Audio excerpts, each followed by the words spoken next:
भगवान श्री कृष्ण ने अर्जुन को गीता का उपदेश दिया था। क्यों दिया था? अर्जुन शोक और मोह से ग्रसित था। किम कर्तव्य मूढ़ हो गया था। क्या करना चाहिए और क्या नहीं करना चाहिए, इसका बोध जब व्यक्ति को नहीं होता है उसको किम कर्तव्य मूढ़ कहते हैं।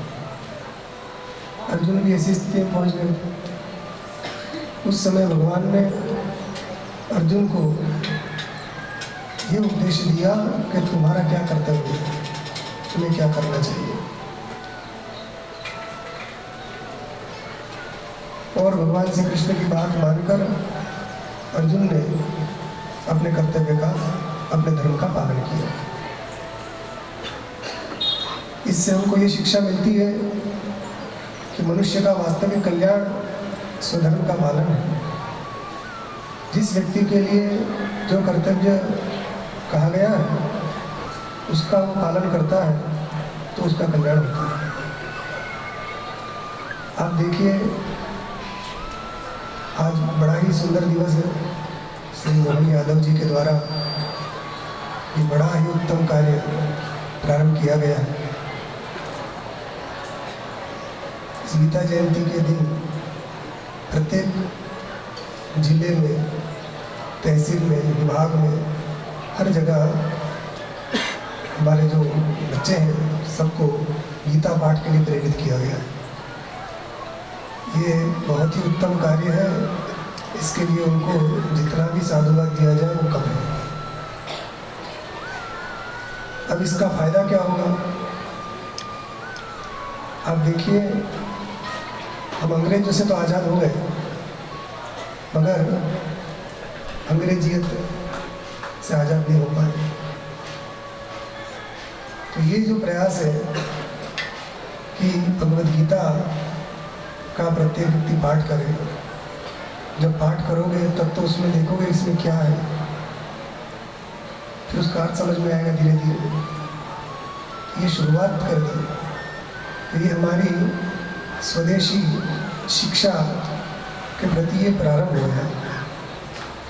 हमारी अंग्रेजियत क्या, ये जो मेघालय की पद्धति आज हमारे स्कूल कॉलेजों में जो पढ़ाई होती है उसमें मेघालय की पद्धति हावी है, तो उस पद्धति को बदलने की आवश्यकता है। हमारे बच्चों को हमारी स्वदेशी जो शिक्षा है वो देना चाहिए। और ये भगवद गीता ये हमारी स्वदेशी शिक्षा है। इसलिए हमारे स्कूलों में, कॉलेजों में बच्चों को गीता, रामायण आदि धार्मिक शिक्षा देने की आवश्यकता है। आज समय बड़ा खराब चल रहा है, लोग बहिर्मुख बहुत ज़्यादा हो रहे हैं, उसके कारण अपराध बढ़ते जा रहे हैं, धर्मों में लोगों की प्रवृत्ति कम हो रही है, उसके कारण नशे की आदत बहुत बढ़ रही है, अनेक प्रकार के उपद्रव हो रहे हैं, अन्याय, अपराध ये सब बढ़ रहा है। इसका मूल कारण क्या है? लोग धर्म से विमुख हो रहे हैं। जब धार्मिक व्यक्ति कोई होता है तो अपराध से बचता है, क्योंकि यहाँ का व्यक्ति कोई अपराध करता है तो केवल पुलिस से बचता है। अपराध कर लो मगर प्रूफ मत छोड़ो, ये सोचता है। और धार्मिक व्यक्ति वो अपराध करता ही नहीं। क्यों नहीं करता? क्योंकि उसको यहाँ के पुलिस का भय नहीं है, उसको ऊपर वाले की, जो हमारा परमात्मा है, उसकी पुलिस का भय है कि मरने के बाद भी कहीं जवाब देना पड़ेगा। और वहाँ कोई घूस नहीं चलती। यहाँ तो अनेक प्रकार के द्वारा व्यक्ति अनुचित कार्य करके बच भी सकता है। परमात्मा की अदालत में वहाँ कोई नहीं बच सकता। इसलिए एक अच्छे समाज की, अच्छे देश के लिए उनको, वहाँ के जो बच्चे हैं उनको धार्मिक शिक्षा देना बहुत ज़्यादा जरूरी है। तो हमारे मुख्यमंत्री जी द्वारा ये जो कार्य प्रारंभ किया गया है ये बहुत ही उत्तम है। बहुत पहले शुरू हो जाना था, आज़ादी के बाद से ही, किंतु देर आए दुरुस्त आए।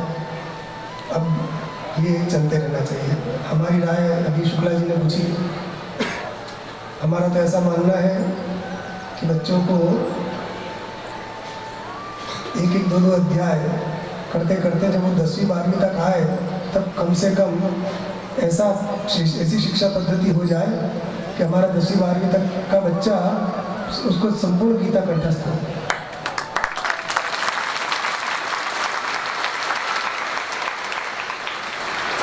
केवल एक दिन गीता पाठ करके हम उससे दूर ना हो जाए, फिर साल में एक बार याद आए, ऐसा नहीं। प्रतिदिन हम अपने जीवन में गीता को अपनाएं। तो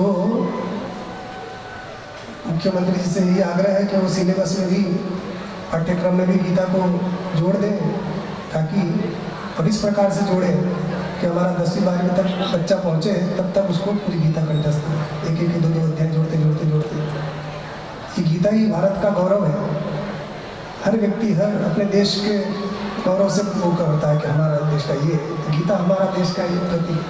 तो प्रत्येक भारतीय को ये भगवद गीता कंठस्थ होगी तो उसका एक अलग ही प्रभाव पड़ेगा।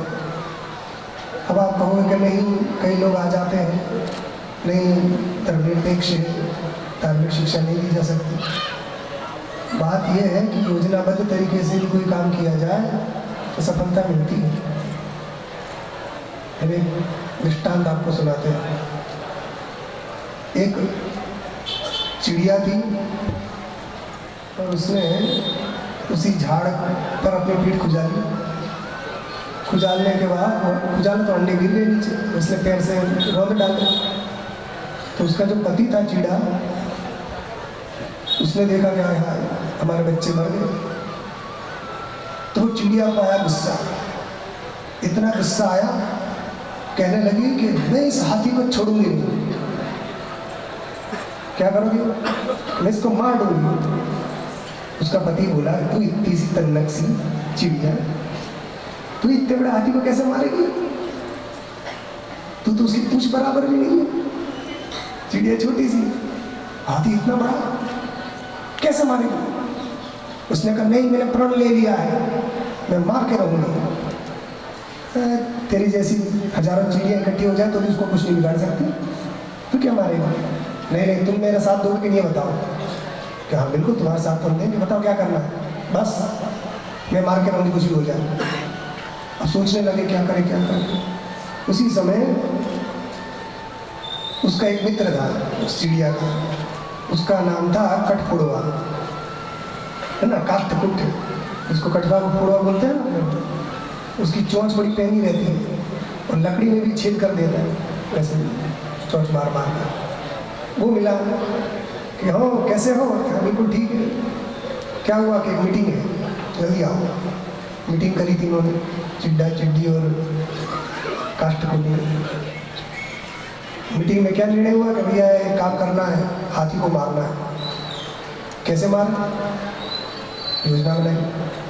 उसने कहा कोई उपाय तो, अपन तो छोटे से हैं तीनों, मार नहीं सकेंगे, कुछ और उपाय करना चाहिए। क्या करें? और किसी की सलाह लेते हैं। उसने कहा कि मेरी सहेली है। कौन? उसका नाम है वीणा राव। वीणा राव नाम की एक मक्खी, वो मेरी सहेली है। अच्छा, फिर उसको भी साथ में बुला लेते हैं, फिर चर्चा करते हैं। ठीक है। वीणा राव के पास संदेशा भेजा गया, वो आ गई। सब मित्र मिले आपस में, कैसे हो? अच्छे हो? अब उसके बाद कम हाथी को मारना है। सोचने लगे। उसने कहा कि देखो मेरा भी एक मित्र है, उसको बुला ले तो अच्छा रहेगा। ठीक, कौन है तुम्हारा मित्र? का मेरा मित्र है मेघनाद नाम का एक मेंढक।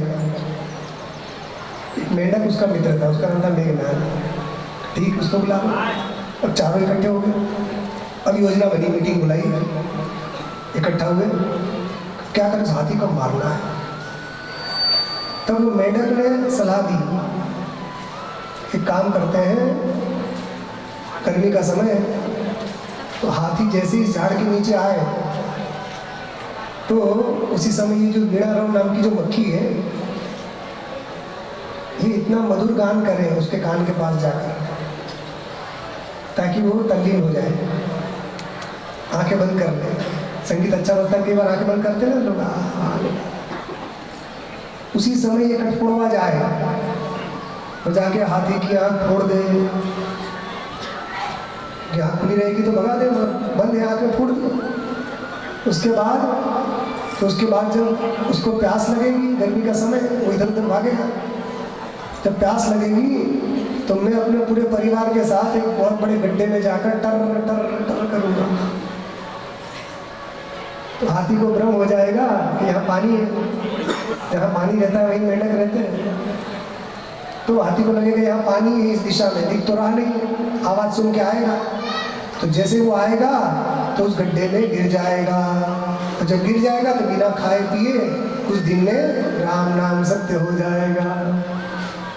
यही योजना बनाई और उसी योजना के अनुसार फिर कार्य भी किया।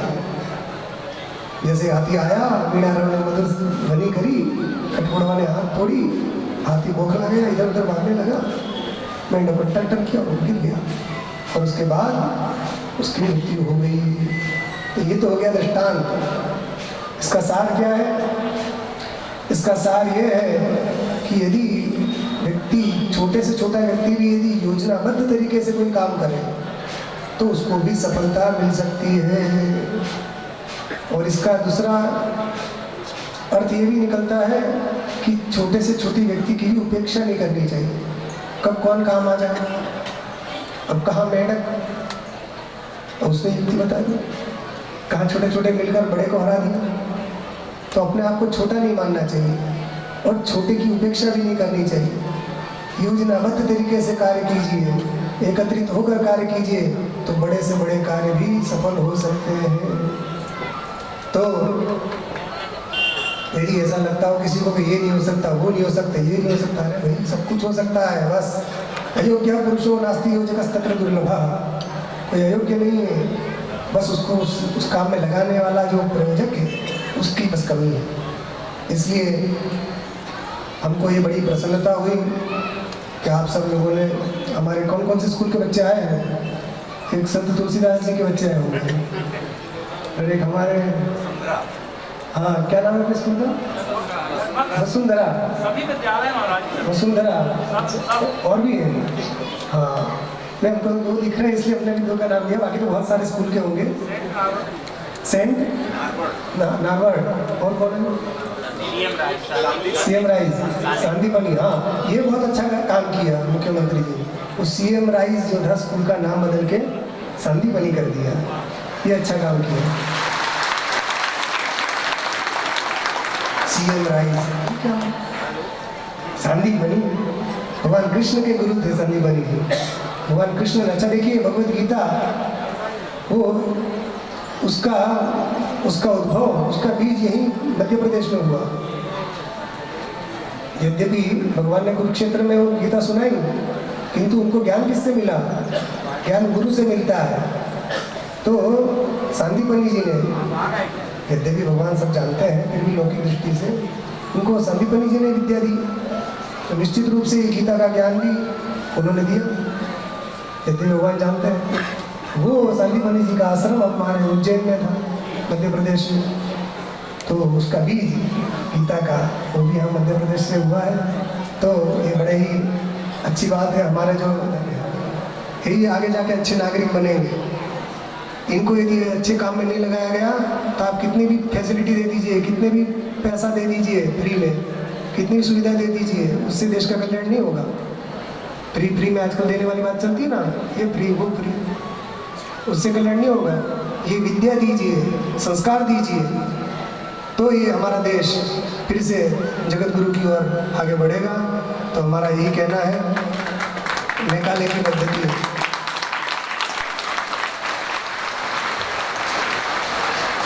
इस शिक्षा पद्धति को निरस्त करके हमें हमारी स्वदेशी शिक्षा पद्धति को अपनाना चाहिए और उसका ये एक प्रकार से बीजारोपण भी हो गया है भगवत गीता के माध्यम से। आप सब लोग अपने जीवन को और आगे ले जाएं। गीता हमको सिखाती है कभी हारो नहीं, हार मत मानो, अपने कर्तव्य का पथ पर बढ़ते रहो। सामने कितने बड़ी सेना क्यों ना हो, वहाँ 11 अक्षौणी थी और उधर 17 अक्षौणी थी, मगर फिर भी जहाँ धर्म रहता है वहीं पर वहीं पर विजय होती है। इसलिए ये बड़ा उत्तम कार्य यहाँ किया गया है। हमारे गुरुदेव ब्रह्मलीन जगत गुरु शंकराचार्य जी महाराज की तरफ से उनके आशीर्वाद से गीता बरा भक्ति मंडल नाम की एक संस्था भी कार्य करती है। सिवनी में भी प्रमुख रूप से कार्य कर रही है और भी कई जगह है। केवलारी में भी उसकी शाखा है। हमारे अविनाश तिवारी जी वो यहाँ के अध्यक्ष हैं और भी हमारे गीता प्रेमी सब लोग यहाँ उपस्थित हैं। तो ये कार्य निरंतर होते रहना चाहिए। आप सब लोगों को शुभ आशीर्वाद प्रदान करते हैं। आप सब लोगों का मंगल हो, इतना ही कहकर अपनी बात को पूर्ण करते हैं।